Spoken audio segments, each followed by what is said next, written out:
തൃശൂർ പുലിക്കളി മഹോത്സവത്തിന് കൊടിയേറി. തൃശൂർ നടുവിലാലിൽ നടന്ന കൊടിയേറ്റ് corporation mayor MK. Varghese നിർവഹിച്ചു.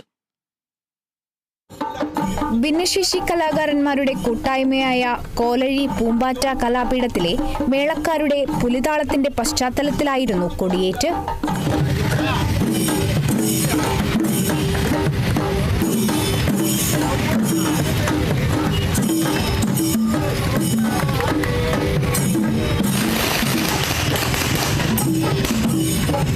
പുലികളിയുടെ നടത്തിപ്പിനായി കോർപ്പറേഷൻ ഒരുങ്ങിക്കഴിഞ്ഞെന്ന് മേയർ പറഞ്ഞു. ഇത്തവണ ഓരോ ടീമിനും തൃശൂർ കോർപ്പറേഷൻ 3,20,000 രൂപ വീതമാണ് ധനസഹായം നൽകുന്നത്. ഇതിന്റെ അഡ്വാൻസ് തുക കഴിഞ്ഞ ദിവസം ഓരോ ടീമിനും നൽകിക്കഴിഞ്ഞതായും മേയർ അറിയിച്ചു.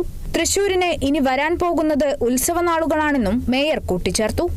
അപ്പൊ നമ്മൾ ഉദ്ദേശിക്കുന്നത് തൃശൂർ പട്ടണം പുലിക്കളിയെ ഏറ്റുവാങ്ങാൻ തയ്യാറായി കഴിഞ്ഞു.